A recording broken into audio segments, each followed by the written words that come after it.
पंगुलंगायते गिरिम यत्कृपां तमहं वंदे श्री गुरु दिनतारिणम्। परमानंदय माधव श्री कृष्ण चैतन्य ईश्वरम अजानुलंबित भुज कनकावदातो संकीर्तने कपितरो कमलायताक्ष विश्वम्भरो द्विजभरो युगधर्म पालो वंदे जगत प्रिय करो करुणावतारः। ओम नमो भगवते वासुदेवाय। ओम नमो भगवते वासुदेवाय।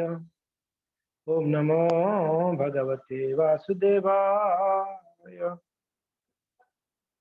हरे कृष्णा। श्रीपद रामानुजाचार्य की जय। हम लोगों ने कल श्रवण किए थे कि श्रीपद रामानुजाचार्य श्रीरंगम से वो कई दिन की यात्रा के बाद पैदल वो पहुंचे थे कहाँ पर, मेलुकोटे है कि नहीं, श्री नारायणपुरम है कि नहीं, तिरुनारायणपुरम। और यहाँ पर क्या हुआ, कुरेश और उनकी जो रामानुजाचार्य के गुरु थे उनका दोनों का जो है आंख निकाल दिया गया था। जो चोल राज थे कुलतुंग, उन्होंने उनका आंख निकाल दी। और रास्ते में महापूर्ण का जो है महापूर्ण वैकुंठ प्राप्ति हुई। और कुरेश कुरतालवर उन्होंने वापस आए थे श्रीरंगम। और श्रीपद रामानुजाचार्य वहां पर श्री तिरुनारायण भगवान का पुनः स्थापना किए, मंदिर बनवाकर, है कि नहीं। और साथ साथ में उन्होंने चेलवु नारायण को लेके आए दिल्ली से। चेलवु अर्थात सुंदर, चेलवु नारायण सुंदर नारायण। तो चेलवु नारायण कौन को क्या बनाए, उनको रामानुजाचार्य उनको अपना पुत्र बनाया है कि नहीं, पुत्र। तो वहां पर रामानुज, फिर बीबी नाचियार भी आ गई थी। फिर कुछ समय रहकर बीबी नाचियार भी वैकुंठ गमन की। और यहाँ पर श्रीपाद रामानुजाचार्य लगभग 12 साल जो है मेलकोटे में रहे। और वहां पर तिरुनारायण और चेलवु नारायण का बड़ा सुंदर तरीके से सेवा पूजा आदि वहां पर किए। और भक्तों को क्या, काफी सारे भक्तों को वहां पर दीक्षा दिए, बहुत सारे शिष्य बनाए और सभी को भगवान की सेवा पूजा का सभी को शिक्षाएं दिए, भक्ति का ट्रेनिंग दिए। वहां श्रीरंगम में क्या हुआ, राजा कुलोतुंग ने अनाउंस किया कि जो भी बाद में उसको पता चल गया कि रामानुज को छूट गया, ये तो रामानुज का शिष्य था, रामानुज की भेष से आया था। उसको बहुत क्रोध आया, मेरे साथ चीटिंग किए करके। चलो कोई बात नहीं, बोला कि रामानुज का जो भी फॉलोअर्स होगा वो श्रीरंगम के जो रंगनाथ जी के मंदिर के अंदर प्रवेश नहीं करता। और ये जो रंगनाथ जी थे ये श्री वैष्णवों का प्राण थे, प्राण है अभी भी। जो श्री वैष्णवों का 108 दिव्य देशम होते हैं, उस दिव्य देशम में से जो पहला नंबर का दिव्य देशम है वो है श्रीरंगम। रंगनाथ जी जहां रहते हैं 108 दिव्य देशम होते हैं। अगर कोई भक्त 108 दिव्य देशम का दर्शन कर लेता है तो उसको 101% गारंटी है वो वैकुंठ धाम जाएगा, वैकुंठ प्राप्ति हो जाएगी। बहुत अच्छा है ना, जप करने का जरूरत नहीं है, ज्यादा हंगामा करने का जरूरत नहीं है, बस दर्शन करो घूम घूम के। मगर बात यह है भक्तों, इस भूलोक में 106 दिव्य देशम है, 2 दिव्य देशम यहाँ नहीं है, ये 2 दिव्य देशम ऊपर के लोक में है। यानी 106 जो दर्शन करेंगे वो 107वां और 108वां वो दर्शन कर सकते आराम से, तो वैकुंठ प्राप्ति गारंटी। तो उसमें जैसे पहला दिव्य देशम है श्री वैष्णवों का, वो है श्रीरंग क्षेत्र, श्रीरंगम, जहां रंगनाथ जी। अभी रंगनाथ जी तो प्राण थे सभी वैष्णवों का, उनका हेडक्वार्टर है श्री वैष्णवों का। जैसे हमने बताए थे हमारे गौड़ीय वैष्णव का हेडक्वार्टर कौन सा है? कौन सा है? मायापुर। हाँ यस, मायापुर है ना, क्योंकि चैतन्य महाप्रभु वहां पर प्रकट। मध्व संप्रदाय के जो भक्त है उनका हेडक्वार्टर कौन सा है? उडुपी है कि नहीं? आराम से आवाज करेगा देखा। तो मध्व संप्रदाय के जो वैष्णव होते हैं उनका जो, इसको धोके देता उनका जो मूल स्थान है या हेडक्वार्टर है वो उडुपी क्षेत्र है ना। तो वैसे सारे वैष्णव बड़ा विरह का अनुभव कर रहे थे। तो जो कुरेश थे, कुरो तालवार, वो गए मंदिर में तो उनको पुजारी रोक दिए। पुजारी ने बोला कि आपको एंट्री नहीं है, राजा का आदेश है, नहीं छोड़ेंगे। तो बोले कि हम तो भगवान के दर्शन के बिना कैसे रहेंगे, कैसे जीवन धारण करेंगे?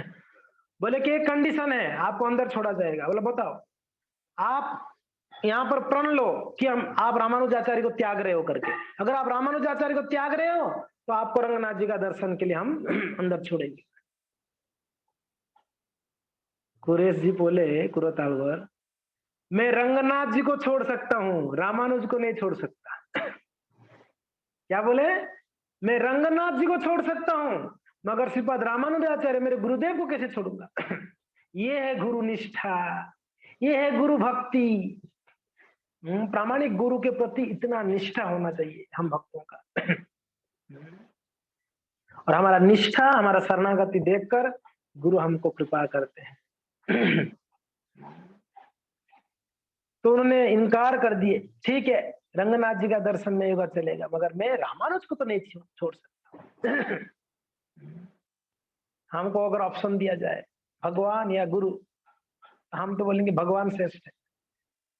भगवान अखिल कोटि ब्रह्मांड के नायक, हम उनको स्वीकारेंगे ना। अगर हम भगवान को स्वीकारना चाहते हैं, भगवान हमें नहीं स्वीकारेंगे, ये ध्यान रखना। हम स्वीकारना चाहते हैं मगर भगवान हमें नहीं स्वीकार करेंगे जब तक गुरु का आदेश ना हो। जब तक गुरु का आदेश, जब तक गुरु का कृपा ना हो तब तक। तो आगे देखेंगे बहुत सारे ऐसे लीला है जिसमें गुरु का महिमा पता चलेगा, शिष्य का महिमा, शिष्य का गुरु के प्रति शरणागति पता चलेगा। तो खैर रामानुजाचार्य के पास एक श्री वैष्णव आए श्रीरंगम से, कहां पर मेलकोटे। तो उन्होंने आके कहा कि ऐसे ऐसे हुआ। उनको तो पता ही नहीं था 12 साल तक क्या हुआ। तो कुरेश जी का आंख नहीं है अभी, महापूर्ण नहीं रहे, महापूर्ण चले गए। हाँ, तो ये सुनकर रामानुज को बहुत दुख हुआ और बोले तुरंत में मुझे यहाँ से जाना पड़ेगा। और ये भी बताया वो भक्त ने कि हे गुरुदेव, आपके बिना श्रीरंगम खाली खाली है, क्योंकि एक तो आप नहीं है, दूसरा रंगनाथ जी का दर्शन नहीं है। तो भक्तों का सिर्फ प्राण तक टिका हुआ है बस, और उनके ऐसे लग रहा है कि उनके पास प्राण भी नहीं है, ऐसे ही जी रहे हैं बस। बस आपकी राह देख रहे हैं आप कब आएंगे। एक शुद्ध भक्त अगर उपस्थित भी रहे ना, उनकी उपस्थिति से सारा वातावरण जो है चेंज हो जाता है, शुद्ध हो जाता है। सिर्फ शुद्ध भक्त का उपस्थिति में। बताइए, ये शुद्ध भक्त का महिमा है। श्रील प्रभुपाद जी जहां जहां गए उस जगह पे कृष्ण भक्ति का प्रचार खूब जोरदार। क्यों? क्योंकि ना उनका शुद्ध भक्ति का प्रभाव है। तो रामानुज को जैसे बोले, रामानुज बोले ठीक है आप जाके बतलाइए खास करके कुरेश को और बाकी अन्य भक्तगणों को कि मैं बहुत जल्दी श्रीरंगम वापस। तो जाके वैष्णव बताए, तो जैसे बताए सभी बहुत खुश हुए। और कुरेश तो ऑब्वियसली कुरतालवर बहुत प्रसन्न होंगे ही, उनकी गुरुदेव इतना साल के बाद, 12 साल के बाद उनका दर्शन होने वाला। बहुत ज्यादा खुश हुए। तो ये जो भक्त थे वो भक्त जाके उनको जब बोले भक्त का नाम मैं ढूंढ रहा हूँ।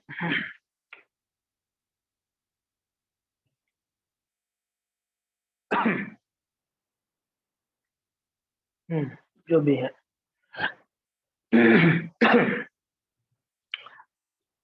तो उनको बोले कि आपका आंख चला गया। बोले कि मेरा आंख चला गया, अच्छा हुआ कि मेरा गुरु का प्राण बच गया। मेरा क्यों? क्योंकि मेरे गुरु सबके प्रिय है। साक्षात हरित्वेन समस्त शास्त्रे उक्तस्तथा वा वतएव सुद्री किंतु प्रभुर्ये प्रियोएव तस्य। कौन है गुरु? किंतु प्रभुर्ये प्रियोएव तस्य, ये भगवान के प्रिय हैं गुरुदेव, इसलिए मेरे गुरु सबके प्रिय है, इसके लिए उनका स्वस्थ रहना जरूरी है। इसके लिए कोई दिक्कत नहीं। मैंने क्या दिया? दिया तो क्या दिया? ये भौतिक दोनों चक्षु तो दिया। ये दोनों चक्षु भौतिक संसार को भोगना चाहता हमेशा। अच्छा हुआ कि मेरा ये दोनों आंख मेरे गुरुदेव के लिए मैंने दे दिया। एक महान भक्त का लक्षण है, उनका भावना है। तो खैर भक्तों, इस प्रकार से कुरतालवार जो है यहाँ पर और रामानुजाचार्य के खबर मिला। क्या खबर मिला पता है? वो जो भक्त आए थे श्रीरंगम से, उन्होंने बताया कि जो कुलोतुंग थे वो अभी नहीं रहे। कुलोतुंग मर गए, खत्म हो गए, मर गए, शरीर छोड़ दी।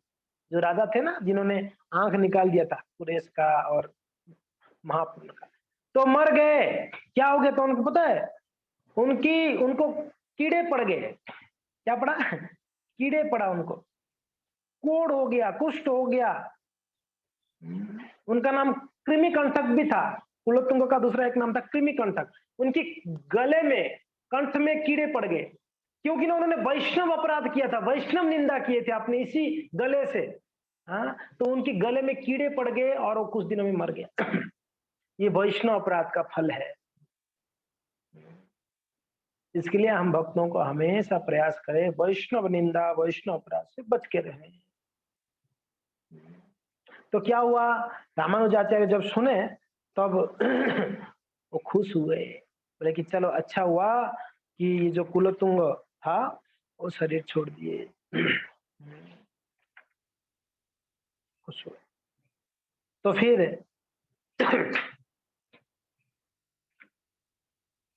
रामानुजाचार्य ने वहां पर जो वैष्णव गण थे,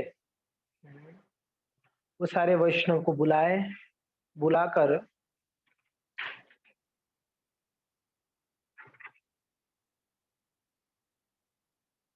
उन्होंने बताया। पहले तो गए भगवान के पास।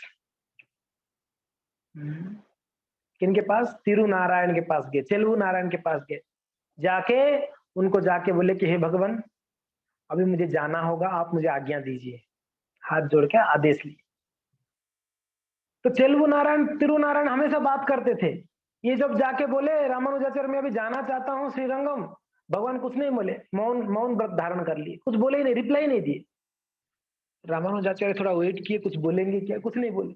रामानुज आगे, उनको पता चल गया वो छोड़ना नहीं चाहते, भगवान नहीं छोड़ना चाहते उनको। तो कुछ दिनों के बाद वापस गए रामानुजाचार्य, जाके बोले भगवान मैं जाना चाहता हूँ श्रीरंगम, मुझे आदेश दीजिए, आप आज्ञा दीजिए। तब भी भगवान कुछ नहीं बोले। तब रामानुज ने बोले कि हे भगवान, मैं जा रहा हूं आपका ही सेवा करने के लिए, वहां रंगनाथ जी हैं, आप ही तो हैं, तो वहां मेरा जरूरत है, क्योंकि ना वहां दर्शन नहीं हो रही है भक्तों का, वहां पर किसी को अंदर नहीं छोड़ रहे, आपका सेवा पूजा वहां पर ठीक से नहीं हो पा रहा है रंगनाथ जी का, इसलिए भगवान मुझे जाने दीजिए। तब जो है संपत कुमार या चेलबु नारायण, तिरुनारायण दोनों ने उनको आशीर्वाद दिया। ठीक है, आप संभाल के जाओ, अपना ध्यान रखो। भगवान ने आशीर्वाद दी। तब रामानुजाचार्य ने सबको बुलाए, सारे वैष्णवों को, और रामानुजाचार्य के लगभग 50 वैष्णवों को, जो 50 लीडर्स बनाए वहां पर, कितना 50, तिरुनारायणपुरम में 50 वैष्णव को, जो एग्जल्टेड और क्वालिफाइड वैष्णव थे, उनको लीडर बनाए, लीडरशिप। क्या, क्यों? बोले ये पूरा मंदिर का परिचालना आप लोग को संभालना है 50 लोग। जैसे श्रील प्रभुपाद जी जाने से पहले उन्होंने कुछ उनके शिष्यों को, समूह को एक क्या किए थे, जीबीसी बनाए थे, जो आगे जाके इस्कॉन का पूरा परिचालना करेंगे। तो वैसे ही रामानुजाचार्य भी 50 डिवोटीज का एक समूह को अपॉइंट किए तिरुनारायण जी का ध्यान रखने के लिए। तो इसे पता चलता है एक अच्छा वैष्णव ही अच्छा मैनेजर हो सकता है, एक अच्छा वैष्णव ही अच्छा मंदिर को संभाल सकते हैं, एक अच्छा वैष्णव ही अच्छा सेवा कर सकते हैं, है कि नहीं? इसके लिए कभी कभी ऐसे दुविधाएं आती हैं कि ये इतना पैसा दिया है तो इसको मंदिर का प्रेसिडेंट बना दिया जाए, क्योंकि इतना दान दिया। अगर ऐसे करने से क्या होता है, क्योंकि उनको कुछ पता नहीं भगवान और भक्तों की महिमा, सिर्फ पैसा पता है, तो वो चाहेगा कि पैसा से मैं चलाऊं। मंदिर पैसा से कभी नहीं चल सकता है, ये बात हमको सबको ध्यान रखना चाहिए। मंदिर भक्तों से चलता है, पैसा से नहीं। मंदिर भक्ति से चलता है, पैसा से नहीं। मंदिर में भक्त और भक्ति चाहिए। अगर ये दो नहीं है तो मंदिर मंदिर नहीं है। भगवान रह नहीं सकते उस जगह पे जहां भक्त नहीं होते हैं। भगवान रह नहीं सकते जहां पर भक्ति नहीं होगा। तो भगवान वहीं पर निवास करते हैं जहां भक्त और भक्ति हो। इसके लिए एक अच्छा मैनेजर, एक अच्छा प्रेसिडेंट, एक अच्छा अध्यक्ष, एक अच्छा लीडर वो है जो एक अच्छा भक्त है। तो रामानुजाचार्य जानते थे, अगर मैं यहाँ और किसी को भी सेवा दे के जाऊंगा तो यहाँ तहस नहस हो जाएगा, झगड़ा हो जाएगी। इसके लिए हम श्रील प्रभुपाद जी ने सिस्टम बनाया है। हमारी इस्कॉन में भी ऐसा नहीं कि कोई बहुत धन दिया तो उसको मंदिर का अध्यक्ष बना दिया जाता है ना। भक्त अच्छा हो, मैच्योर हो, हाँ, भक्ति भाव हो, उनको जो है मंदिर को संभालने के लिए दी जाती है। कई इस्कॉन मंदिर में आप जाइए, जो भी इस्कॉन के अध्यक्ष आप देखेंगे मैनेजरियल पोस्ट में, वो अच्छे भक्त होंगे, दीक्षित भक्त होंगे।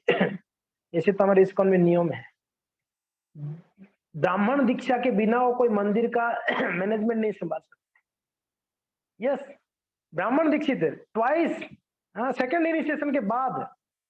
हरिनाम दीक्षा 3 साल के बाद होता है, ब्राह्मण दीक्षा 7 साल के बाद होता है। तो यानी 7 ईयर्स, 8 ईयर्स, 10 ईयर्स के बाद एक भक्त मैच्योर जब हो जाते हैं तो उनको मैनेजमेंट की सेवा दी जाती है, ताकि वो सही भाव से, सही मूड से सेवा कर पाए। नहीं तो अगर अपना पोस्ट पोजीशन का अहंकार से अगर वो चलाएगा तो क्या होगा, वो उस जगह पे भक्ति नष्ट हो जाएगी। यस, तो खैर रामानुजाचार्य ने इस प्रकार से वहां पर वैष्णव को सेवा दिए, और जाते जाते उन्होंने कुछ सुंदर सुंदर उपदेश दिए भक्तों को, कुछ निवेदन करके गए। वो निवेदन हमको सबको सुनना चाहिए ध्यान से। क्या निवेदन किए? सर्वप्रथम बोले, देखिए मैंने आप सबको, मेरे पुत्र को आपके हाथ में देके जा रहा हूं, मेरे बेटा को, क्योंकि वो संपत कुमार, हाँ, चेलवु नारायण उनके पुत्र थे। तो बोले कि मैं मेरा पुत्र को आप लोग के हाथ में दे जा रहा हूं। तो जैसे एक माँ अपनी छोटे बच्चे का जैसे लालन पालन करती है, आप लोग ऐसे ध्यान रखना है इनको, चेलवु नारायण को, तिरु नारायण को। पहला उपदेश, भगवान को अपना पुत्र मानकर सेवा करिए। दूसरा कि भगवान का पूरा ध्यान रखना है। पहले तो भगवान को पुत्र मान के सेवा करो, दूसरा भगवान का हर तरीके से ध्यान रखना है, उनका समय समय से सारा सेवा पूजा होनी चाहिए। रामानुजाचार्य सिस्टम बनाए और सबको रिक्वेस्ट किया, टाइम टू टाइम। पंचरात्रिक विधि में भगवान का सेवा सब समय से होती है, अपना मन धड़ेंगे तरीके से नहीं होता है। तो समय से सेवा करो और पूरा ध्यान रखो। चौथा, तीसरा हो गया ना, पहला बोले कि भगवान का पुत्र जैसा, दूसरा उनको प्रॉपर केयर करो, तीसरा हर एक सेवा समय से करो। टाइम टू टाइम करो, ये तीसरा नंबर था। चौथा क्या बोल रहे हैं? कह रहे हैं भगवान को कभी चीट करने के लिए प्रयास मत करो कोई भी, भगवान को धोखा देने के लिए प्रयास ना करो कोई भी भक्त। कुछ भक्त सोचते हैं कि भगवान को क्या धोखा दे सकता है कोई, किस प्रकार से धोखा दे सकता है। अरे सबसे ज्यादा धोखा हम भगवान को ही देते हैं। बोल देते हैं, करते नहीं। हाँ हाँ हाँ करेंगे, भगवान करेंगे, गायब। देंगे, नहीं देंगे, नहीं देते हैं। सेवा करेंगे बोलते हैं, नहीं करते हैं। नाम जपेंगे हम 16 माला, नहीं जपते। ये धोखा नहीं है भगवान को, और क्या है? हम प्रॉमिस से पीछे हट जाते हैं। इसी को तो बोलते हैं ना धोखा। मैं आपको प्रेम कर रहा हूं मगर मैं आपका सेवा नहीं करूंगा, ये कैसी बात हुआ? ये तो धोखाधड़ी हुआ ना। भगवान मैं आपको प्रेम कर रहा हूं, मैं सेवा नहीं करना चाहता, मैं नाम जपना नहीं चाहता, मैं पढ़ना नहीं चाहता, मैं श्रवण करना नहीं चाहता, ये धोखा है। ईमानदार वैष्णव वो हमेशा अपना प्रयास करता है शक्ति और सामर्थ्य के अनुसार। तो रामानुजाचार्य ये चौथा उपदेश दिए, भगवान को कभी धोखा मत दो, मत मत मत दो। चौथा हो गया। पांचवा बोल रहे भक्तों को कभी धोखा देने के लिए प्रयास मत करो। चौथा क्या बोले? भगवान को कभी धोखा मत दो। पांचवा बोले कोई भी वैष्णवों को धोखा मत दे।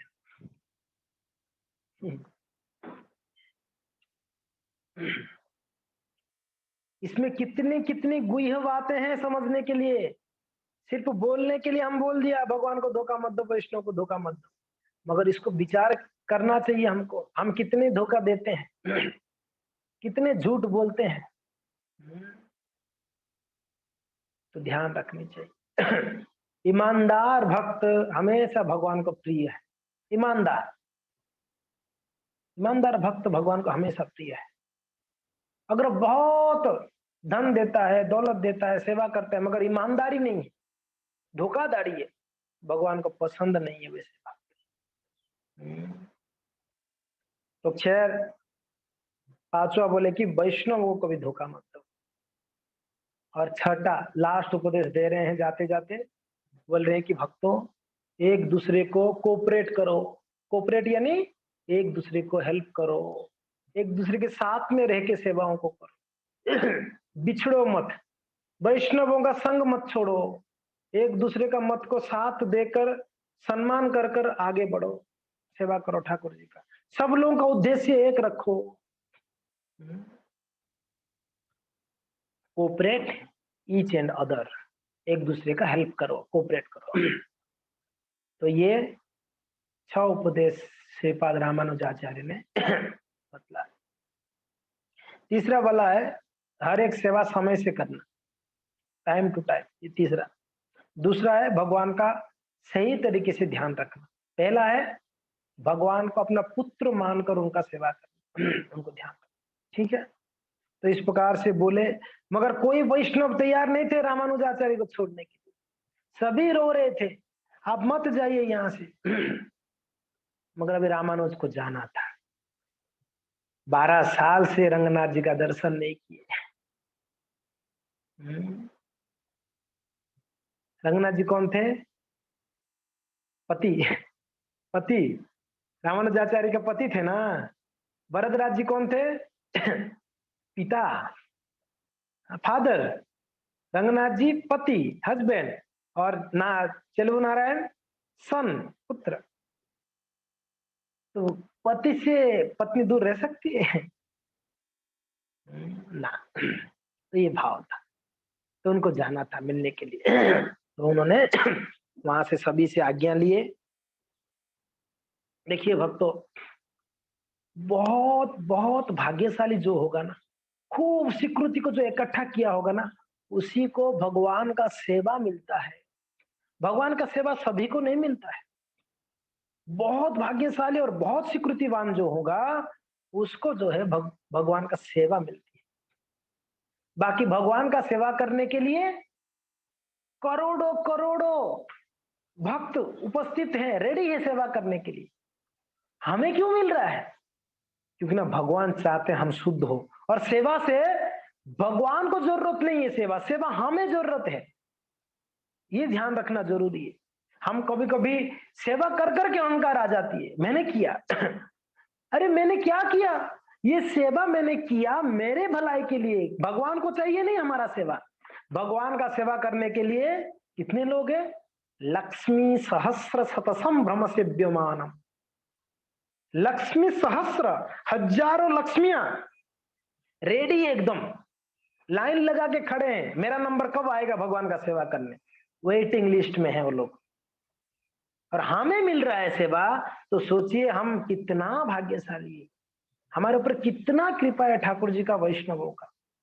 और भगवान का सेवा हमारे बल पर हमको नहीं मिलेगी कि नहीं मैंने इतना धन दिया तो मुझे सेवा मिलना चाहिए मंदिर में, या मैंने इतना जप किया, आज 64 माला किया तो मुझे भगवान का सेवा देना चाहिए आप लोगों को, क्योंकि मैंने 64 किया, आज मैं क्वालिफाइड हूं ना, या मैंने इतना तीर्थ भ्रमण करके आया तो मुझे सेवा देना ही चाहिए आप, या मैं दिखने में बहुत सुंदर हूं। हमारे कोई भी दम से हम भगवान का सेवा प्राप्त नहीं कर सकते ना, हमें सेवा सिर्फ और सिर्फ भगवान और गुरु वैष्णव की कृपा से मिल सकती है, हमारे बल पर हमको सेवा नहीं मिल सकती। और वो सेवा जो कृपा से मिला हुआ चीज को अगर हम सही से नहीं करेंगे तो क्या होगा, टिकेगा नहीं। अगर कोई चीज हमको कृपा से मिली है, कृपा को धारण करने के लिए हमारा पात्रता होना पड़ेगा। वो पात्रता क्या है, कृपा को पाने के लिए, रखने के लिए पात्रता चाहिए ना। आपको कोई चीज देंगे तो उसको रखोगे कैसे, लेने के लिए हाथ चाहिए या कपड़ा चाहिए या कुछ तो चाहिए। वो एक कृपा, गुरु साधु वैष्णव का जो कृपा है उसको धारण करने के लिए क्वालिफिकेशन क्या है, वो है विनम्रता।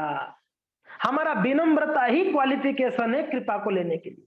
जो जितना विनम्र है उनको उतना कृपा मिलती है ठाकुर गुरु वैष्णव का।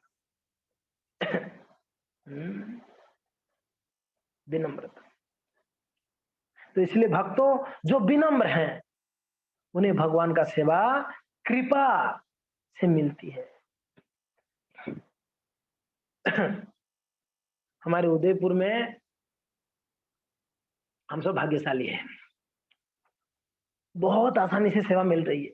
अभी वही अगर उदयपुर में एक मंदिर बन जाएगा बड़ा, भक्तों की संख्या बढ़ जाएगी, तो तब सेवा के लिए तड़पोगे नहीं मिलेगा। मैं बोलता हूँ तड़पेंगे तब भी नहीं मिलेगा सेवा, क्योंकि ना उस समय कई भक्त होंगे, हमारा नंबर आते आते साल साल हो जाएगी। कभी हमें सेवा मिले। अगर अभी से हम तन मन धन से अगर सेवा में लगे रहेंगे तो भगवान हमें नहीं छोड़ेंगे, भगवान छोड़ेंगे, भगवान उनके सेवकों को भूलते नहीं है कभी भी। अरे गिलहरी, एक छोटा सा जीव गिलहरी, ठाकुर भगवान राम जी के लिए थोड़ा प्रयास किया तो भगवान भूले नहीं उनको, उसको युग युग तक उनका महिमा को बढ़ा दिया प्रभु रामचंद्र ने। आज भी गिलहरी को देखोगे प्रभु का याद आती है, उनकी जो पीठ के ऊपर भगवान का हाथों का निशान, उंगलियों का, भगवान उनका महिमा बढ़ा दिए। भगवान भूलते नहीं है। और अभी ही नहीं, कहीं जन्म भी लोगे तब भी भगवान नहीं भूलेंगे आपकी सेवा को। सुदामा जी ने मुट्ठी भर के ही तो चावल दिया था, और क्या दे दिया था भगवान को, बताओ आप लोग, विचार करो, क्या सेवा किया सुदामा ने, एक मुट्ठी भर के चावल दिया भगवान को। भूंज कर ले आया था, उनकी पत्नी भेजी थी। आप बताइए भगवान ने क्या दिए, भूले सुदामा जी को, उसके बदले में दिए भी दिए, मगर तीनों लोक में सुदामा जी का जो है नाम फेमस कर दिया भगवान ने। आज सुदामा जी के नाम कहीं ले लो आप, लोगों का हाथ उठ जाएगा, अरे सुदामा जी महात्मा जी भगवान के शुद्ध भक्त, महिमा बढ़ा दी। सुदामा जी को कौन जानता था, अगर सुदामा द्वारका में आके भगवान का ये चावल नहीं देते, सुदामा जी को कौन जानता, आज आप बताओ। कोई नहीं जानते सुदामा जी ने। और दूसरी बात है, सुदामा जी के पास कुछ था भी नहीं ना, क्या था सुदामा के पास, कुछ तो नहीं था भगवान को देने की, फिर भी अपने प्रयास करके उसने कुछ थोड़ा सा ले गया ठाकुर जी के लिए। सोचा कुछ तो सेवा करो भगवान का, ठीक है थोड़ा चावल ही सही, खाली हाथ ना जाओ। उतने भगवान ने भूले नहीं उनको। अरे भगवान ने तीनों लोक का सम्राट बना दिए सुदामा जी को, अपना खुद का आसन के ऊपर सुदामा जी को बिठाए, सुदामा जी का चरण को धोए।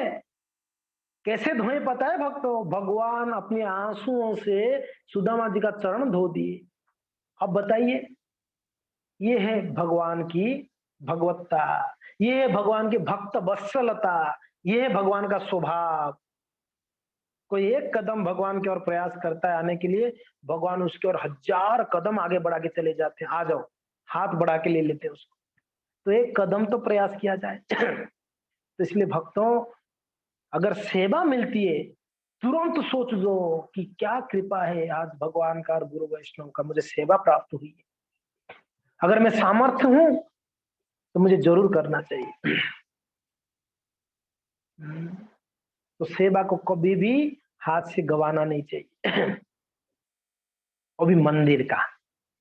कोई कोई भक्त ऐसे भी तर्क करते हैं, क्या प्रभु जी सब कर रहा हूँ ना, घर पे सारा सेवा कर रहा हूँ मैं, सुबह से मंगल आरती से लेके सारा सेवाएं मैं करता हूँ घर पे।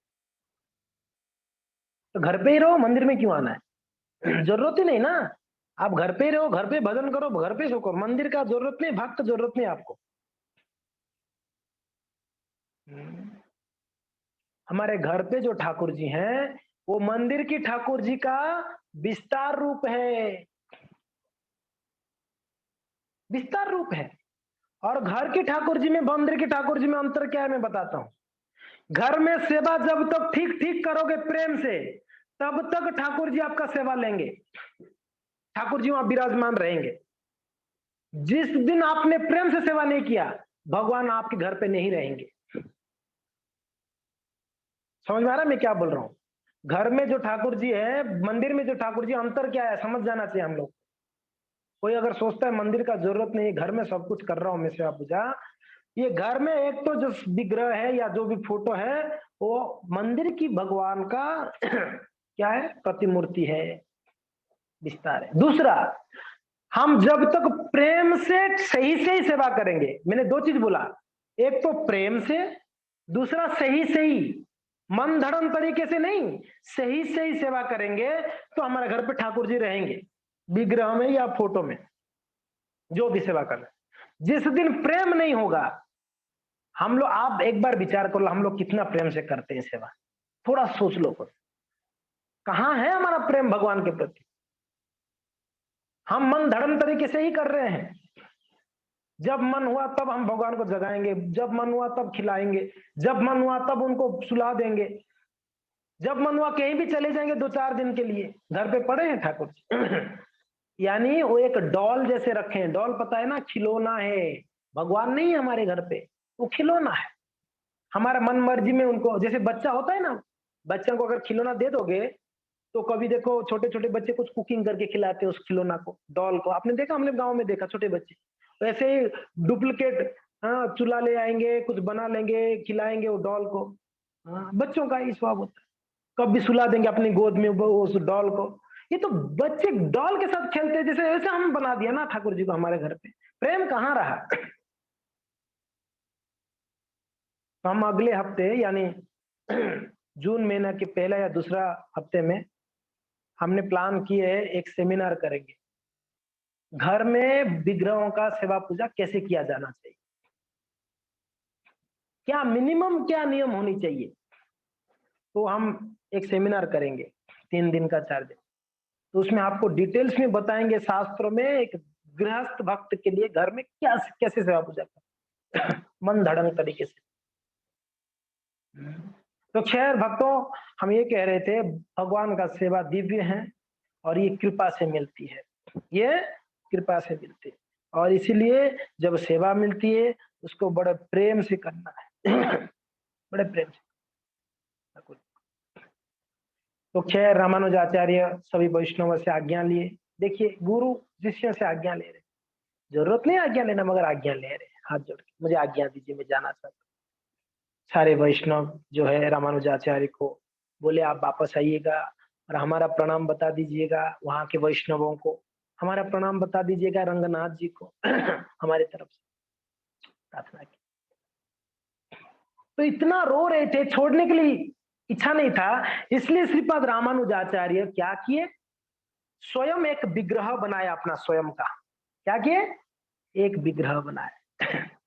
स्वयं में विस्तारित हुए रामानुजाचार्य एक विग्रह के रूप में, और बोले ये विग्रह जो है ना मेरे से अभिन्न है, मेरे से अभिन्न है, आप इनको गुरु मानकर आज इनका सेवा पूजा करो। तो वहां पर एक विग्रह को स्थापना की है रामानुजाचार्य स्वयं अपना विग्रह को। श्रील प्रभुपाद जी ने भी किया है। श्रील प्रभुपाद जी विदेशों में अपना विग्रह को स्वयं स्थापना किया प्रभुपाद जी। मंदिर आप देखो, आज मंदिरों में, हर मंदिर में, इसका मंदिर में प्रभुपाद जी हैं। और ये प्रभुपाद जी ने सिखाया कैसे गुरु का पूजा करनी चाहिए, सेवा करनी चाहिए। प्रभुपाद जी ने अपना विग्रह को स्वयं स्थापना कर। ये अद्भुत आचार्य है। ये कहते हैं ना, ये पूरा संसार को कल्याण करने वाले आचार्य हैं। आचार्य यानी वो नियम को चेंज कर सकते हैं देश स्थान काल के अनुसार। ये आचार्य है, उनके उनके पास वो पावर दिए हैं भगवान ने। प्रभुपाद जी ने सिखाया हर एक चीज को। अगर नहीं सिखाते, बताओ, आज हम प्रभुपाद जी को तो पूजा नहीं करते ना। गुरु पूजा हम आज कर रहे, प्रभुपाद जी ने सिखाया करके ना। नहीं सिखाते हम कैसे करते। जुहू में एक बार एक भक्त थे, पहले भक्त नहीं थे, बाद में भक्त बने, जुहू में ज्वाइन किए। तो उन्होंने जुहू मंदिर में गुरु पूजा चल रहा था। किनका? प्रभुपाद जी का। तो प्रभुपाद जी बैठे थे आसन में और प्रभुपाद जी करताल लिए हुए थे और भक्त लोग गुरु पूजा गा रहे थे। श्री गुरु चरण पद्म केवल भक्ति सद्म बंद मोहि सावधान मोते। भक्त लोग गा रहे थे गुरु पूजा। तो प्रभुपाद जी का आरती हो रहा था, पूजा हो रहा था। प्रभुपाद जी का चरण अभिषेक होकर पूजा हो रहा था। प्रभुपाद जी भी गा रहे थे, श्री गुरु चरण पद्म केवल भक्ति सद्म। तो ये जो नया भक्त आश्चर्य हो गए, अरे ये लोग तो उनका पूजा कर रहे हैं, ये क्यों गा रहे हैं? ये किनका, ये बैठ कर क्या गा रहे हैं? ये किनका पूजा कर रहे हैं? तो पूछे भक्तों को, बोले कि हम प्रभुपाद जी का पूजा करते हैं। वो पूजा नहीं स्वीकार करते, वो सोचते हैं वो अनक्वालिफाइड, इसलिए वो इसको अपने गुरु को ट्रांसफर कर देते। वो गाते हैं, उनके गुरु को स्मरण करते हुए। हम उनके को स्मरण कर रहे हैं और उनके गुरु को स्मरण करके गा रहे हैं। इस बात को सुनकर वो भक्त फिदा हो गया, प्रभुपाद जी दीक्षा ले लिया। पहले भक्त नहीं था, वो आया तो पहले पहले आता था बस मंदिर में। उसने ये घटना को देखा कि यानी ये सच्चा गुरु है। ये देखिए, ये परंपरा है, खुद ही गुरु बन के नहीं बैठना है। इसके लिए कहते हैं हमारे संप्रदाय में गुरु का स्थान अभी भी खाली है, ब्लैंक। गुरु का स्थान खाली क्यों है? क्योंकि जिनको हम गुरु मानते हैं वो स्वीकारते नहीं, मैं गुरु हूं करके, मैं अनक्वालिफाइड हूं सोचते हैं। समझ में आ रहा है? हम मान रहे गुरु, मगर वो अपने आप को अनक्वालिफाइड मानते, इसलिए उस कुर्सी में बैठते नहीं है। वो उनके गुरु को दे देते हैं सब कुछ श्रेय। तो उनके गुरु क्या सोचते हैं? मैं अनक्वालिफाइड हूं। तो हमारा पूरा परंपरा में सब सोचते हैं हम इस पदवी के लिए अनक्वालिफाइड है, गुरु की पदवी के लिए, इसलिए पदवी अभी भी खाली है। क्या महान संप्रदाय में जुड़े हम लोग, जिस संप्रदाय में गुरु की पदवी को कोई स्वीकारते ही नहीं है। बोलते मैं तो शिष्य हूं, मैं तो डिसाइपल हूं, गुरु नहीं हूं। कोई गुरु बनना नहीं चाहते। इसलिए आज भी श्रील प्रभुपाद जी के शिष्य लोग जब दीक्षा देते हैं, वो बोलते हैं on behalf of Srila Prabhupada हम आपको दीक्षा दे रहे हैं, प्रभुपाद जी की बिहाफ में दे रहे हैं हम आपको। यस, कहते हैं हम अनक्वालिफाइड है गुरु होना। और प्रभुपाद जी क्या सोचते हैं? मैं अनक्वालिफाइड हूं, मेरे गुरुदेव भक्तिसिद्धांत सरस्वती की बिहाफ में मैं आपको दे रहा हूं। ये देखिए, ये शिष्य परंपरा है, डिसाइप्लिक सक्सेशन कहते हैं ना, शिष्य परंपरा है, गुरु शिष्य परंपरा प्रामाणिक।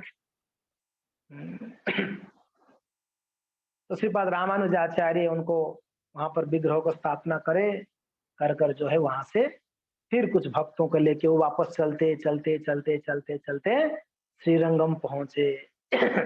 जब श्रीरंगम को पहुंचे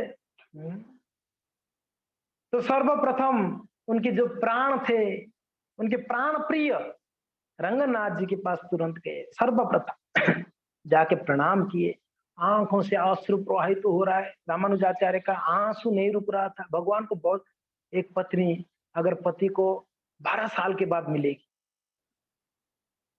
आजकल की पत्नी तो 12 साल क्या, 12 करोड़ साल के बाद भी मिलेगी, उनको कोई फर्क नहीं पड़ने वाला नहीं। मगर कोई जो पतिव्रता पत्नी होगी, जो हर क्षण अपने पति के बारे में ही चिंतन करती होगी, विरह को अनुभव करती होगी जब दूर रहती, वैसा पत्नी को 12 साल के बाद अगर पति को मीन्स प्राप्त हो उनका दर्शन, उनका संग, तो पत्नी क्या स्थिति होगा उनका, गदगद हो जाएगी। तो ये स्थिति रामानुजाचार्य का था। 12 साल के बाद रंगनाथ जी का, और उस समय तो ऐसा नहीं है, श्री रंगम से व्हाट्सएप भेज रहे हैं, टुडे दर्शन, टुडे श्रृंगार आरती दर्शन, टुडे राजभोग आरती दर्शन, टुडे मंगल आरती दर्शन, जूम लाइव हो रहा है, रामानुजाचार्य मेलकोटे में बैठकर जूम में देख रहे हैं। ऐसा तो स्थिति था नहीं। 12 साल तक कुछ दर्शन ही नहीं हुआ था भगवान का। अभी 12 साल के बाद, इसलिए हम लोग देखिए, मैंने कल बतला रहा था ना, जितना इजी से हमको मिल रहा है ना, उतना हम इजी गोइंग ले रहे हैं सब चीज को, उतना ही हम चीप मान रहे हैं हर चीज को। आसानी से मिल रहा है मंगल आरती, घर में बैठे बैठे मंगल आरती दर्शन, घर पे बैठे बैठे वैष्णवों के साथ में जप करना, घर पे बैठे बैठे भागवतम क्लास सुनने को मिल रहा है, घर पे बैठे बैठे कथाओं को सुनने को मिल रहा है, कीर्तन उत्सव नरसिंह चतुर्दशी घर पे बैठ के किया हम लोगों ने, तुलसी ऑफर किया नरसिंह देव को घर पे बैठ के। आप बताइए, इतना आसानी से मिल रहा है, इसलिए हम क्या सोचते हैं, भक्ति को चीप सोच लिए। हाँ, ये सहजिया है, ये वो लोग सहजिया जो सहज मानते हैं भक्ति को ना। अरे ये तो दया है वैष्णवों का, ये तो कृपा है भगवान का, हमको मिल रहा है दर्शन सेवा घर पे बैठे बैठे। हमको आलसी बनाने के लिए नहीं मिल रहा है ये सेवा, हमको और एक्टिव करने के लिए, हमको और प्रोत्साहन देने के लिए, हमको और सचेत करने के लिए ये मौका मिल रही है हमको घर पे बैठे बैठे। हम नहीं जा पाएंगे मंदिर में, नहीं जा पाएंगे भक्तों के पास, ठीक है, घर पे बैठे बैठे कम से कम हम भक्तों का संग ले। इसके लिए मिल रही है। इसको, इसके वजह से हम आलसी हो जाएंगे तो फिर तो ये जूम और जो भी ऑनलाइन है ये तो व्यर्थ हो गया, ये तो फेल है, फिर ये साधन फेल हो जाएगा अगर हम आलसी हो जाएंगे तो इसकी वजह से ना। जो जिल था मंदिर खुला था वही जिल होना चाहिए अभी भी, और मंदिर खुलने के बाद भी वही जिल से मंदिर चलना है। तो भक्तों, ये है, आसानी से मिल रहा है, ये हमारे गुरु वैष्णव आचार्य का कृपा है। और उस समय एक बार रंगनाथ जी से आए तो 12 साल तक रंगनाथ जी का दर्शन दे। हम तो अभी अगर मन हो जाएगा तो यहाँ से तिरछी के लिए फ्लाइट मिलेगा आपको वाया होके, आप 4 घंटे में तिरछी पहुंचोगे। तिरुचिरापल्ली, तिरुचिरापल्ली से उतरो, आधा घंटा में आप श्रीरंगम पहुंच जाएंगे। रंगनाथ जी का दर्शन कर लो, आप 4 घंटे में यहाँ से पहुंच जाओ उदयपुर, अगर कोई विचार करेगा तो। उस समय ऐसा तो नहीं था, चल के जाना पड़ता था इतने दूर दूर। अरे एक राज्य को ही उन्होंने क्रॉस करके आए थे, चोड़ो राज्य को क्रॉस करके दूसरा राज्य में आए गए, तो एक राज्य को वापस पूरा चल के आना था। और दूसरी बात, वो हमारे जैसे खाली नहीं बैठे थे, कोई काम धंधा नहीं है खाली बैठे है, ऐसा थोड़ी था। रामानुजाचार्य एंगेज थे सेवा में 24 आवर्स, तो चाहे तो भी नहीं जा पा रहे थे रंगनाथ जी के पास, क्योंकि ना यहाँ पर उनका जिम्मेदारियां था। फ्री वही व्यक्ति है जो जिम्मेदारी नहीं लेता है, वो व्यक्ति फ्री है। भक्तों के पास तो इतना जिम्मेदारी है, उसके पास टाइम ही नहीं है, फ्री कहां से मिलेगा उसको फ्री टाइम। उसको सुबह से लेकर उसका साधना शुरू करते रात 9 बज जाते, पता नहीं चलता है कैसे टाइम जाता है, इतना एंगेजमेंट उनका। तो फ्री कहां से होगा वो भक्त, बताओ। फ्री वही व्यक्ति रहता है। वो कोई कोई बोलता टाइम पास कर रहा था प्रभु जी, अरे भैया टाइम पास तो कर रहा है, टाइम कहां से मिल रहा है तेरे को टाइम पास करने के लिए? टाइम ही नहीं हमारे लिए जब तब करने के लिए, सेवा करने के लिए, पास कहां से करेंगे? तो 6 भक्तों रामानुजाचार्य अभी तो श्रीरंगम आ ही गए थे। हाँ, तो भगवान के पास जाके प्रार्थनाओं को, सुंदर सुंदर प्रार्थनाओं से भगवान को बातचीत की, भगवान के साथ अकेले ठाकुर जी और सामने अल्टर हो रहे थे। मैंने बताया था जो रंगनाथ जी है वो सिर्फ रंगनाथ जी ही वैकुंठ से नहीं आए थे ऊपर लोक से, जो विग्रह को ब्रह्मा जी को भगवान स्वयं दिए थे, तीनों विग्रहों को भगवान नहीं दिया ब्रह्मा जी को। तो पहला विग्रह उन्होंने किनको दे दिया था? इक्ष्वा को दिए थे, इक्ष्वा को, है ना। आगे जाके विभीषण जी उनको राम जी ने दिया, और वो सिर्फ विग्रह नहीं था भक्तों, वो पूरा अल्टर के साथ में ही था, वो पूरा अल्टर ही था। उसको कहते हैं रंग विमानम, उसको कहते हैं रंग विमानम, विमानम यानी वो पूरा विमान ही था, उसमें बीच में रंगनाथ जी है, वो पूरा अल्टर को ही उठा के लेके आ रहे थे। कौन? विभीषण जी। वो आज श्रीरंग में जाओगे पूरा वो रंग विमान वहां पर है, तो आप जब एंट्री करोगे तो रंगनाथ जी तो अंदर अल्टर में है, एंट्री पहले आता है रंग विमान का एंट्री। यानी जैसे आप एंट्री करते, 2 बड़ा बड़ा पिलर है, उस पिलर के अंदर जैसे एंट्री करोगे, सोच लो आप वैकुंठ जगत में एंट्री कर लिया आपने।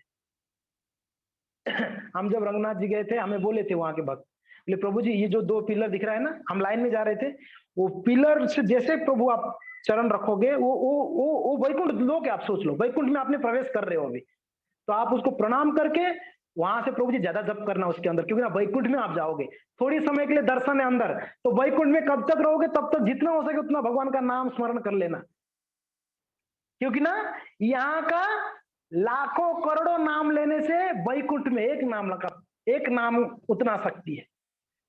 तो इसके लिए वैकुंठ में, क्योंकि हम लोग कहते हैं ना कार्तिक महीना आता है तो हम लोग खूब जप करते हैं, क्यों?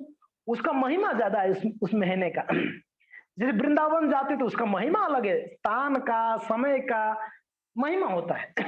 है कि नहीं? एग्जैक्टली वैसे ही है। तो रंग विमानम, पूरा विमान है वो, तो रंग विमानम। आप लोग दर्शन करना चाहेंगे रंग विमान का? कौन कौन करना चाहेंगे रंग विमानम?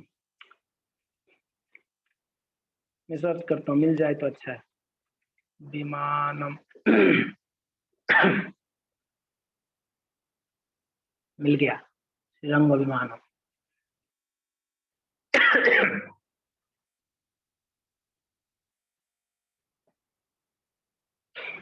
सब लोग हरि बोल बोलेंगे हाँ जब दर्शन होगा, ठीक है ना?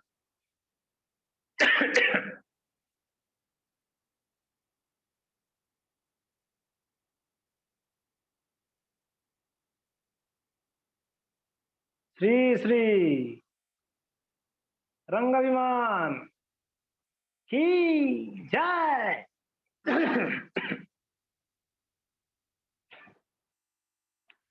आ गया रंग विमान। रंग विमानम, रंगनाथ जी का ये ऊपर का, ये ऊपर का भाग है, वैसे नीचे भी है। ये पूरा विमान ही आया था, ये पूरा अल्टर ही था भगवान का, ये पूरा वैकुंठ से आया हुआ है। बाद में उसके ऊपर सोने का, ये गोल्ड, गोल्ड पूरा गोल्ड से ढका हुआ है इसको। ये रंग विमान जो है ना, गोल्ड से ढका हुआ है, इसको रंग विमानम कहते हैं। तो ये वैकुंठ लोक से लेके आया। तो खैर ये रामानुजाचार्य भगवान से प्रार्थना किए और बातचीत हुई, तो भगवान थोड़ी देर में बोले कि रामानुज आप जरूर थक गए होंगे, क्योंकि ना रामानुज चल के उनका एक मन में उत्साह था, कब मैं रंगनाथ जी के पास पहुंचूंगा, कब पहुंचूंगा। तो कहीं रास्ते में ज्यादा रेस्ट नहीं किए, बस चलते पहुंच गए थे। तो डायरेक्टली मंदिर में गए। तो फिर रंगनाथ जी बोले आप जाइए, स्नान आदि करिए, थोड़ा कुछ प्रसाद लीजिए, थोड़ा आराम करिए, हम मिलते रहेंगे, भगवान ने बोले। तो रामानुजाचार्य अभी वहां से अपना घर पे नहीं गए, वहां से और सीधा कहाँ गए पता है? कुरो तालवार के घर पे, कुरो तालवार के घर पे गए, कुरेश के पास। क्यों? क्योंकि कुरेश जी ने इतना बड़ा त्याग किया उनके गुरु के लिए। दोनों आंख कुरेश जी का गुरु के लिए नहीं था। गुरु के लिए उन्होंने त्याग किया, तो उन्होंने सीधा कुरेश जी के पास गए। और जैसे कुरेश जी के पास गए, कुरेश जी तो दूर से ही उनके गुरु की चरणों का शब्द सुनकर ही उनको दिल में जो है, हृदय में एकदम पुलकित होने लगा था कि मेरे गुरुदेव आ गए हैं।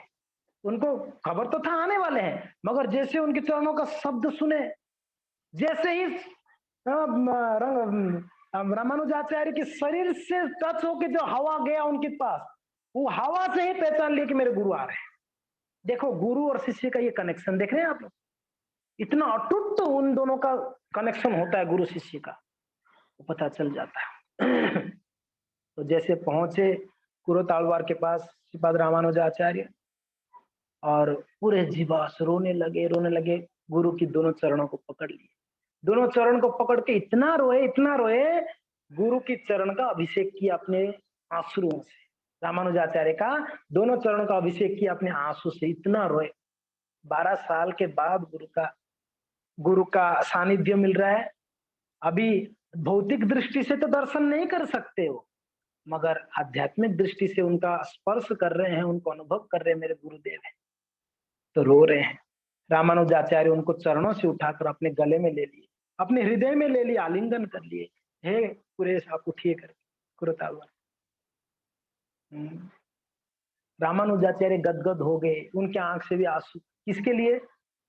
ये कुरेश का त्याग देखो, मेरे वजह से ये कुरेश अंधा हो गया। कौन चाहेगा अपना दोनों आंख देना?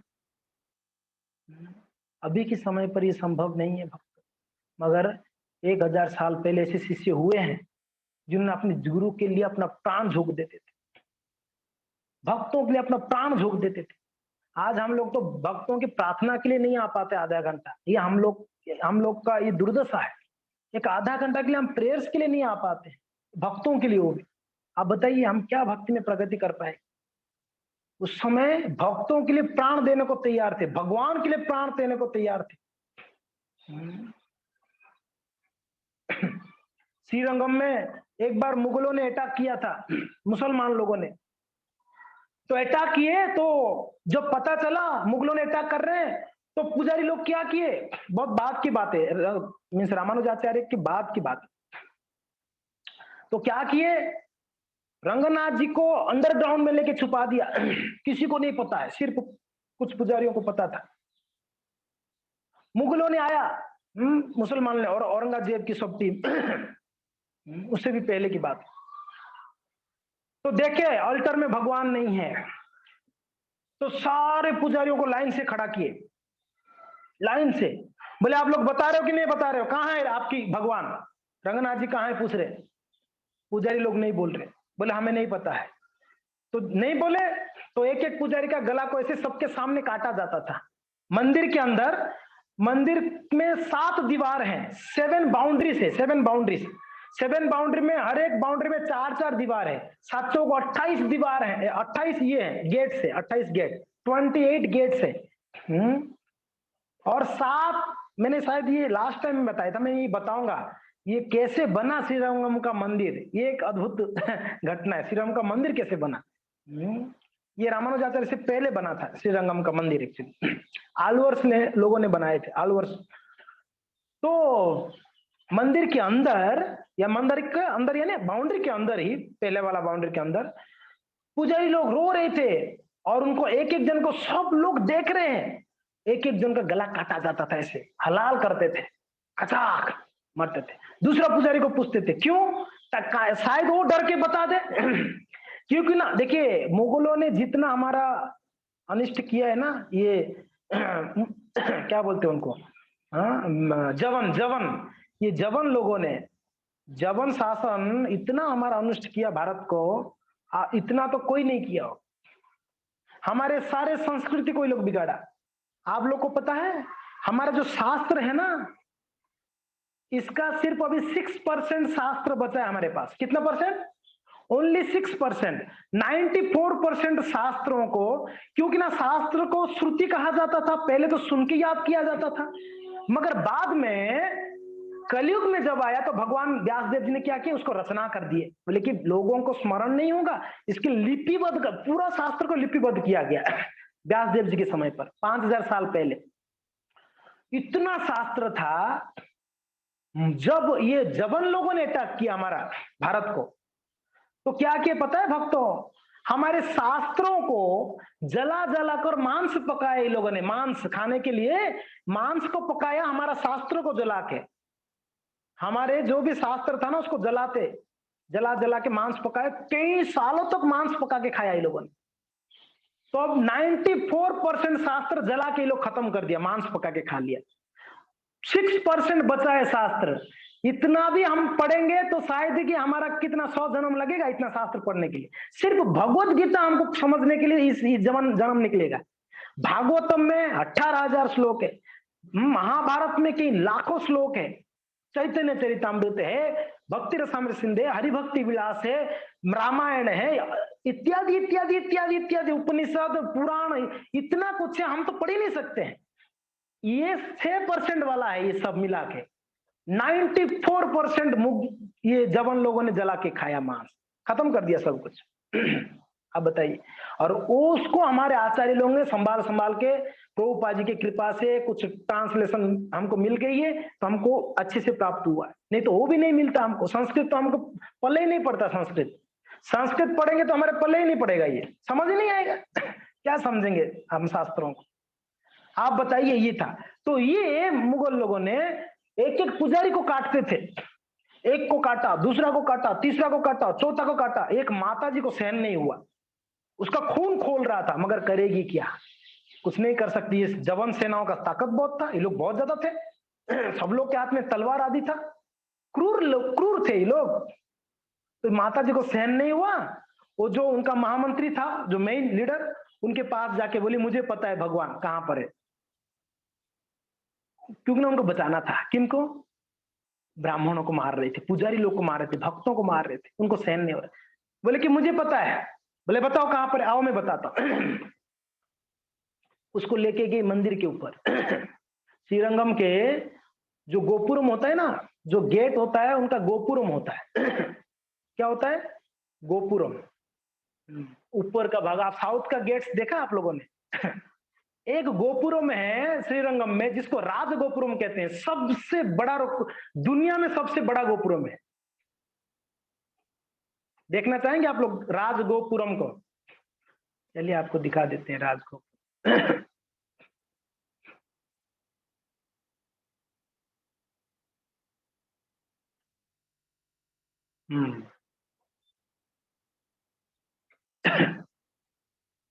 छोटा फोटो मिला मुझे, रुक जाओ।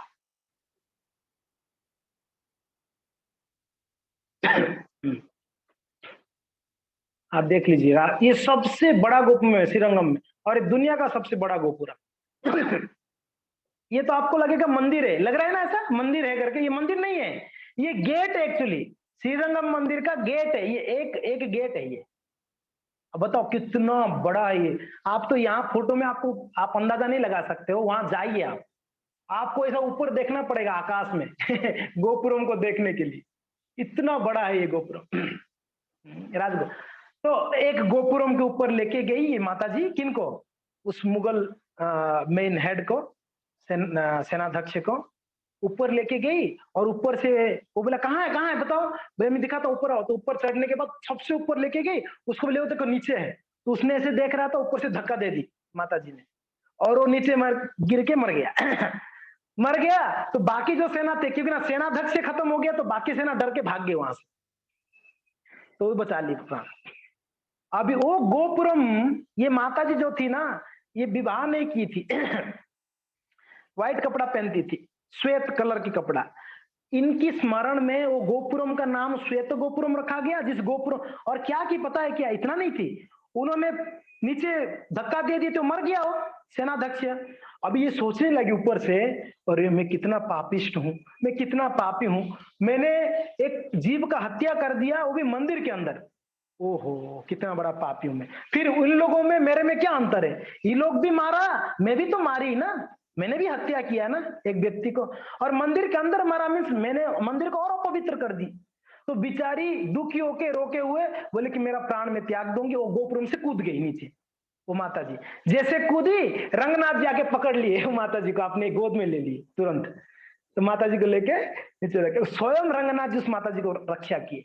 तो माता जी की स्मरण में आज भी आप श्रीरंगम जाएंगे, एक गोपुरम है जिसका नाम श्वेत गोपुरम है, उस गोपुरम से माता जी कूदी थी। वो व्हाइट कलर का, उसको पेंट कलर, यहाँ पर राज गोपुरम आपने देखा कितना कलरफुल है ना, वो गोपुरम में कोई कलर नहीं, ओनली व्हाइट कलर है बस, श्वेत गोपुरम। वो माता जी की स्मरण में उसको श्वेत रखा गया आज भी। आप बताइए, ऐसे भक्त होते थे, भगवान के लिए अपना प्राण देने को तैयार, भक्तों के लिए अपना प्राण देने को तैयार है। तो ये जो कुरत आलवर थे, ये ऐसे भक्त थे, अपने गुरु के लिए जान जोखम में लगा दिए थे। तो रो रहे हैं रामानुजाचार्य, रो रहे, एक दूसरे को आलिंगन कर रहे हैं। और रामानुजाचार्य देखे आंख नहीं है, फिर भी उनका ह्यूमिलिटी इतना विनम्र है। उनका विनम्रता को देख के रामानुज का दिल पिघल रहा था, इतना सरलता, इतना विनम्रता इनका। हाँ। तो खैर रामानुजाचार्य उनको सांत्वना दिए, आप चिंता मत करो, और मन में ही भगवान से प्रार्थना की, हे भगवान ये कुरत आलवर को कृपा करो। गुरु अगर शिष्य के लिए प्रेयर कर रहे हैं, तो सोचो शिष्य कितना महान होगा जो गुरु उनको स्मरण कर रहे हैं। ये है कुरत आलवर। तो बाद में रामानुजाचार्य जो है, ये जो कुलोत्तुंग था, उनका एक बेटा था, उसका नाम था विक्रम चोड़। चोड़ राज्य का जो राजा थे कुलोत्तुंग, जो मर गए, उनका बेटा था विक्रम चोड़। ये विक्रम चोड़ उनके पिताजी को बार बार मना करते थे, वैष्णवों को आप अपमान मत करो, वैष्णवों को कष्ट मत दो, उसका जो परिणाम है ना बहुत भुगतना पड़ता है। वैष्णव अपराध बहुत खतरनाक है, समझाता था, उसकी बाप एक नहीं सुना था। बाद में मरा। तो अभी बेचारा ये विक्रम चोल बड़ा सोच रहा था कि मेरे पिताजी ने वैष्णव को बहुत अपराध किया, मंदिर बंद करवा दिए, रामानुजाचार्य को मारने के लिए कुरेश को इतना कष्ट दिए। ये बेचारा अंदर से अंदर घुट रहा था, ये उसका लड़का, किनका, राजा का लड़का। तो जब पता चला अभी रामानुजाचार्य श्रीरंगम आ गए करके, ये विक्रम चौल दौड़ दौड़ के गया रामानुजाचार्य के पास, उनके चरणों में गिर के रोने लगा। मेरे पिताजी ने बहुत पाप किए हैं, बहुत वैष्णव को कष्ट दिए, तो आप उसके लिए क्षमा कर दो, आप प्लीज प्लीज आप क्षमा कर दीजिए। रामानुजाचार्य को जाकर प्रेम किए। रामानुजाचार्य देखिए इतना सरल बच्चा है, इतना विनम्र है। तो रामानुजाचार्य देखिए, वैष्णव जो होते हैं हृदय से बड़े सॉफ्ट होते हैं। हाँ, वो कितना भी बड़ा से बड़ा अपराध कोई माफ कर लेते हैं, ये तो स्वभाव है वैष्णवों का। कृष्ण स्वभाव नहीं, भक्त स्वभाव अज्ञा दोष, भक्त स्वभाव अज्ञा दोष क्षमा करे, कृष्ण स्वभाव भक्त भक्त दोष सहित ना पारे। कुछ वर्ड्स मेरा शायद मिस्टेक हो रहा है इसमें। भक्त का स्वभाव क्या है, अगर अज्ञा दोष, कोई गलती से कोई अगर अपराध कर लिया, कोई दोष कर लिया तो माफ कर लेता, ये भक्त का स्वभाव है, माफ करने का स्वभाव है भक्त का। कृष्ण का क्या स्वभाव है, कृष्ण दोषो, कृष्ण स्वभाव अज्ञा दोषो सहित तो ना पारे। भक्त भक्त के ऊपर अगर कोई अपमान करता है, दोष करता है, निंदा करता है, कृष्ण सहन नहीं कर पाते, भक्त सहन कर लेते। तो वह रामानुजाचार्य हृदय से सौंप, तो बोले ठीक है, माफ कर लिए। और उनकी बेटा रामानुजाचार्य से दीक्षा लिया। कुलोत्तुंग का जो लड़का था वो रामानुजाचार्य का शिष्य बन गया। बाद में प्रॉमिस किया, मेरे पिताजी ने जो जो जो गलत किया वो सबको मैं सुधारूंगा, जहां जहां जहां शैव मंदिर है सबको मैं विष्णु मंदिर बनाऊंगा। उसने प्रॉमिस किया रामानुजाचार्य को। तो इस प्रकार से ये जो विक्रम चोड़ थे वो बहुत सुंदर भक्त बन गए, रामानुजाचार्य का शिष्य बन गए। और इसके बाद रामानुजाचार्य तब तक कितना साल का हो गए थे पता है, लगभग लगभग 100 साल के ऊपर हो गए थे रामानुज, 100 ईयर्स, 100 साल के ऊपर। तो रामानुजाचार्य सोचे अभी श्रीरंगम का, रंगनाथ जी का सेवा पूजा किसी एक व्यक्ति को देना पड़ेगा। तो उन्होंने दासरथी, उनका एक शिष्य थे दासरथी, उनको बुलाए, बुला के दासरथी को बोले आप ही मंदिर का अध्यक्ष हो, आपको सारा दायित्व रखना है, ध्यान रखनी। ठीक है, आप लोग और थोड़ा समय रुकोगे ना, चलेगा 5-10 मिनट और। तो उनको रखे रामानुजाचार्य दासरथी को वहां का अध्यक्ष बनाए, उनको सेवा पूजा, उनको सारा जिम्मेदारी दे दिए। फिर बाद में रामानुजाचार्य के मन में एक बात खटक रही थी, जैसे कल कोई भक्त ने प्रश्न किया ना कि भगवान ने क्यों रक्षा नहीं की, कुरोतालवर का आंख निकाल दिया गया तो भगवान ने कुछ नहीं किए। रामानुज के मन में भी ये खटक रहा था कि कुरेश जी का आंख नहीं है, उनको ठीक नहीं लग रहा था, ये इतना महान भक्त है उसका आंख नहीं है। रामानुज बार बार उसको चिंतन कर रहे थे। तो एक दिन कुरेश को बुलाए, कुरेश के पास गए, जाके बोले कि हे कुरेश, मेरा एक निवेदन आप मानोगे। तो कुरेश बोले गुरुदेव आप क्या बोल रहे, आप निवेदन नहीं, आप तो ऑर्डर करिए मुझे। बोले कि कुरेश आप एक काम करिए, वर देने में श्रेष्ठ जो है भरतराज है, और वो मेरे पिता है। भरतराज जी मेरे पिता है और वर देने में वो श्रेष्ठ है, इसके लिए तो उनका नाम है वरम ददाति इति वरदा, वर देने में श्रेष्ठ जो है भरतराज है। तो आप एक काम करो, मेरा निवेदन है कि आप यहाँ से जाओ, श्रीरंगम से कांचीपुरम जाओ और भरतराज जी को आप अपने आंख वापस मांगो। बोले हे भगवान आप मुझे आंख दे दो। ये रामानुज ने कुरेश को बोले आप जाके रिक्वेस्ट करो। अभी कुरेश जी को बोले, कुरेश तो पहले मना किए, रामानुज ने बहुत फोर्स किया, चलो साथ में लेके गए रामानुजाचार्य, कहाँ कांचीपुरम लेके गए। बोले जाओ भरतराज जी को आप मांगो, भरतराज जी ऐसे भगवान है, उनको अगर कुछ मांगोगे तो उन्होंने खाली हाथ नहीं छोड़ेंगे, आप जो मांगोगे वो देंगे, इसलिए तो भरतराज है, वर देने में श्रेष्ठ है वो, आप जाइए मांगिए। तो कुरेश को जबरदस्ती भेजे मंदिर के अंदर। तो कुरेश आए भगवान के सामने, आकर एक बार सभी भक्त लोग अपना वीडियो ऑन करिए तो देखते हैं कौन कौन भक्त है, दर्शन दो। भरद्वाज जी का दर्शन करना है ना, तो आप अपना दर्शन दो भाई। हाँ, हरि बोल, जय हो। ये हुई ना बात। Thank you. वो भोग बनाते हैं ना, वो सोचते हैं कि भोग बनाते हुए अगर देख लेंगे मायापुर वासी तो घर पे आ जाएंगे प्रसाद दो करके, वो डर के हमारे वीडियो बंद रखते हैं। घर पे पहुंच जाए तो इनको कौन खिलाए भाई। अच्छा है, सेवा करो, बढ़िया। सो भरद्वाज जी के पास गए कौन, रामानुजाचार्य के शिष्य कुरतालवार।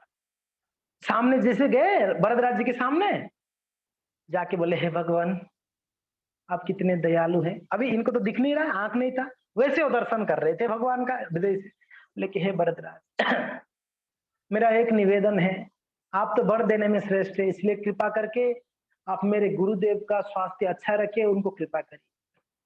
अरे हे भगवान आप कृपा करके मेरे गुरुदेव, मेरा आयु गुरुदेव को दे देना, मेरा आयु जो है ना गुरु को दे देना, मेरे गुरुदेव लंबा समय तक रहे, ताकि और जगत कल्याण, जीवों का कल्याण करेंगे।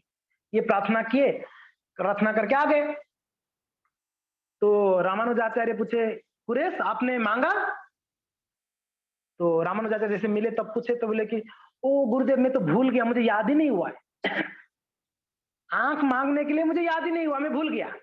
रामानुजाचार्य बोले ठीक है, कल जाके जरूर मांगना, ठीक है? बोले ठीक है। नेक्स्ट दिन जबरदस्ती भेजे रामानुजाचार्य, जैसे भेजे कुरेश जी आए भगवान के सामने, भरद्वाज जी के सामने। जब भगवान के सामने आते थे ना, उनका पता नहीं, मन नहीं चेंज, गुरु के सामने हाँ करके आते, भगवान के सामने आए, बोले कि हे भगवान ये कुलोत्तुंग जो था ना, वो वैष्णव को बहुत अपराध किया है, कृपा करके कुलोत्तुंग को आप माफ कर देना प्रभु, उसको रक्षा करना, उसको कोई दंड मत देना। कुलोत्तुंग ऐसे शरीर छोड़ दिए थे, बोले कि उनको आप कृपा बरसाना। प्रार्थना किए आगे। शाम को मिले रामानुजाचार्य, अरे कुरेश आपने मांगा क्या? बोले गुरुदेव मैं तो भूल ही गया।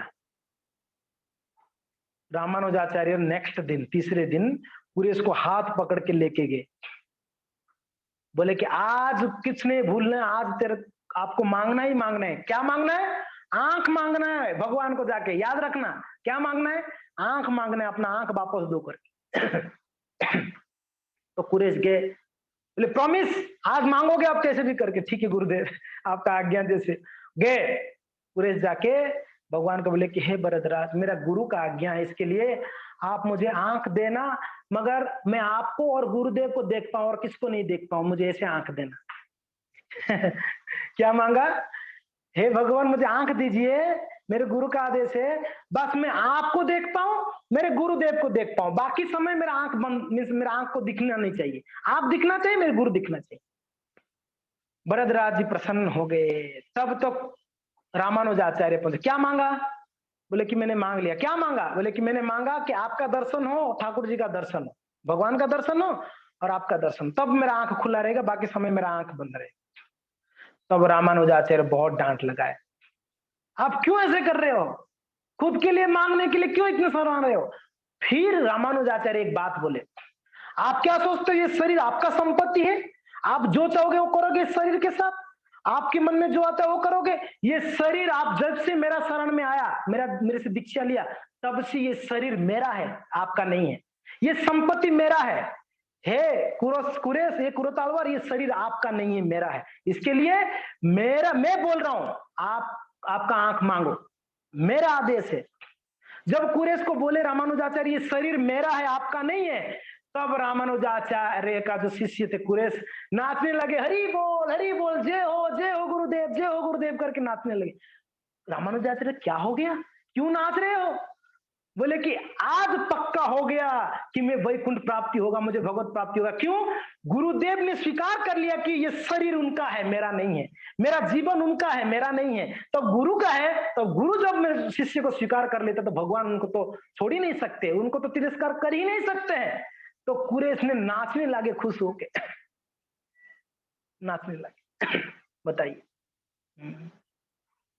तो ये कुरेश और ये रामानुजाचार्य थे।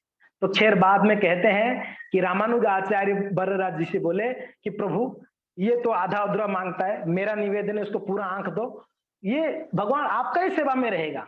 तो भगवान भरद्वाज जी ने कृपा करके कुरेश को अपना चक्षु वापस दे दिए थे। हरि बोल, कुरेश को दृष्टि वापस आ गई। हरि हरि बोल। 12 साल के बाद कुरेश जी वापस देखने लगे ठाकुर जी को, गुरु को, वैष्णवों को। बताइए कितना आनंद का दिन है। तो इस प्रकार से कुरेश रामानुजाचार्य वापस कहाँ आ गए? श्रीरंगम आ गए। और श्रीरंगम में एक दिन, ये बड़ा सुंदर घटना है, कुरेश भगवान वहां भरद्वाज जी से आंख मांगे थे, आंख मिला। रंगनाथ जी के सामने खड़े होकर रंगनाथ जी से प्रार्थना कर रहे थे। प्रार्थना मैंने बताया था ना, भगवान का ग्लोरिफिकेशन, वही प्रार्थना है, भगवान का ग्लोरिफिकेशन कर रहे थे।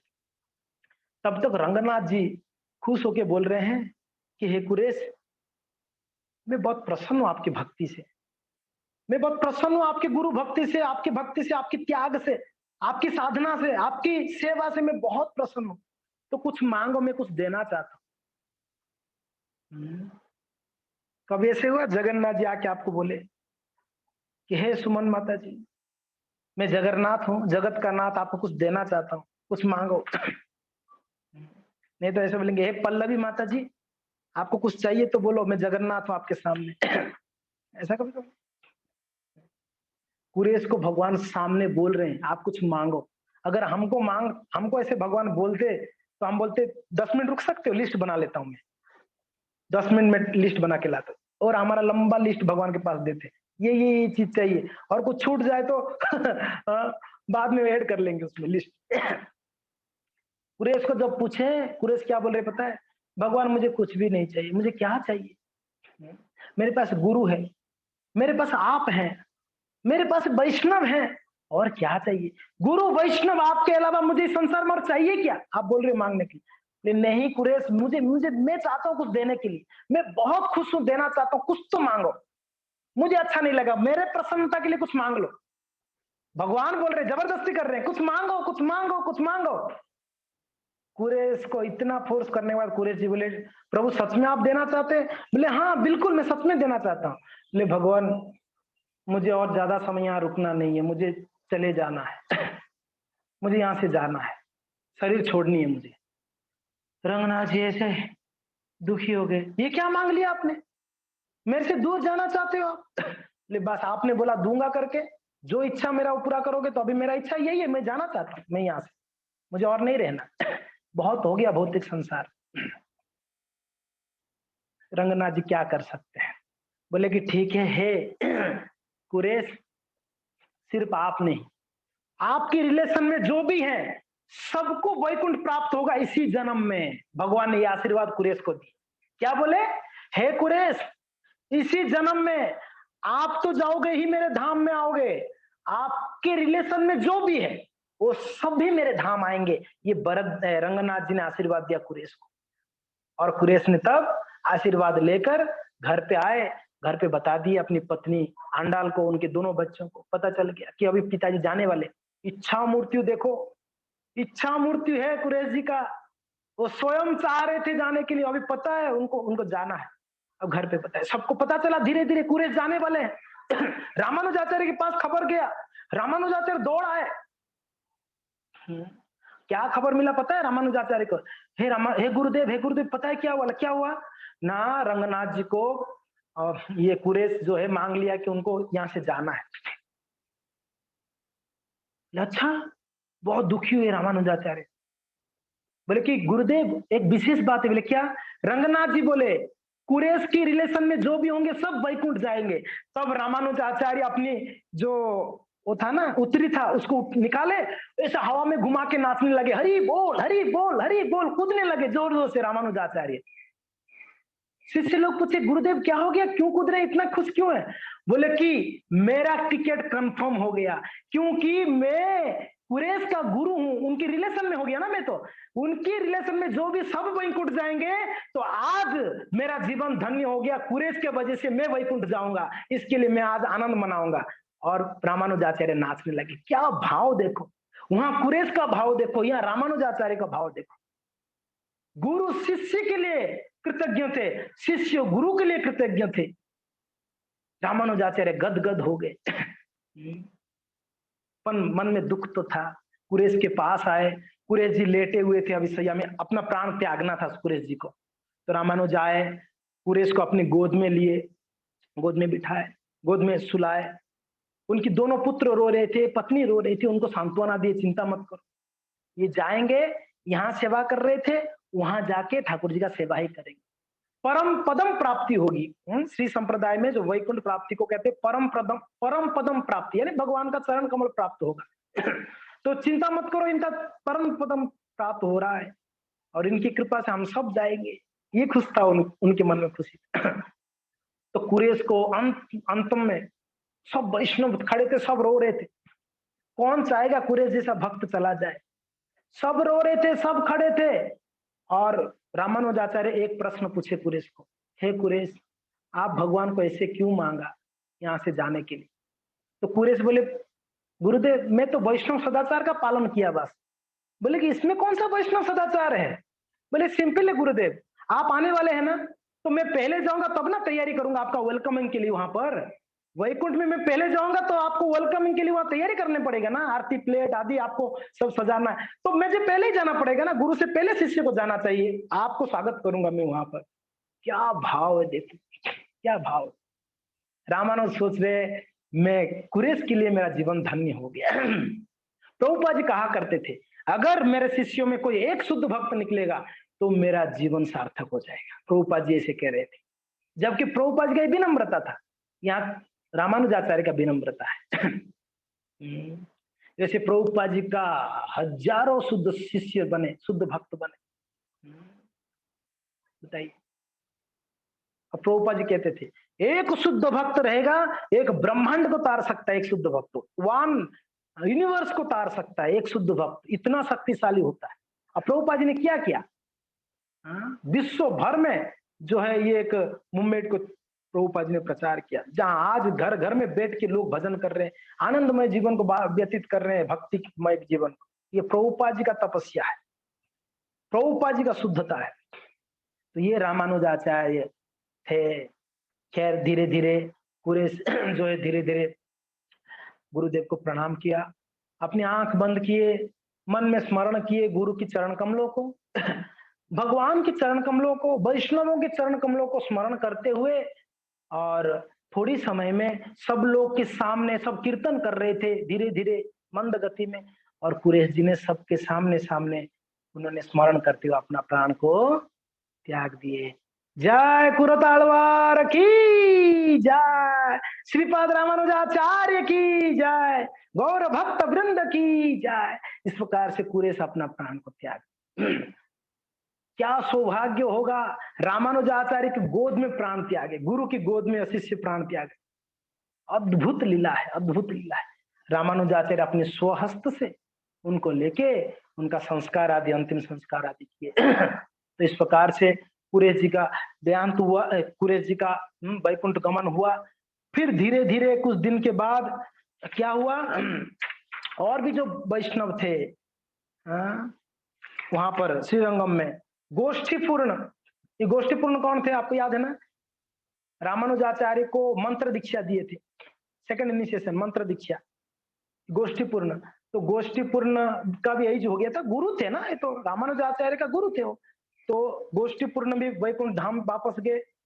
फिर धीरे धीरे कांचीपूर्ण थे, वरदराज जी का सेवक कांचीपूर्ण, वो भी वैकुंठ वापस चले गए कुछ दिनों में। फिर धीरे धीरे और कौन, तिरुवरंग, तिरुवरंग कौन था पता है ना, बररंग, यमुनाचार्य का पुत्र तिरुवरंग, वो भी रामानुजाचार्य के एक गुरु हुए, उन्होंने भी शरीर छोड़ दिए, वैकुंठ चले गए। बाद में श्री शैलपूर्ण, रामानुजाचार्य का मामा जी श्री शैलपूर्ण, वो भी धीरे धीरे एक एक भक्त सब वैकुंठ जाने लगे। और इस प्रकार से श्रीपाद रामानुजाचार्य का जो भी गुरु वृंद थे धीरे धीरे धीरे धीरे अपना वैकुंठ गमन करने लगे।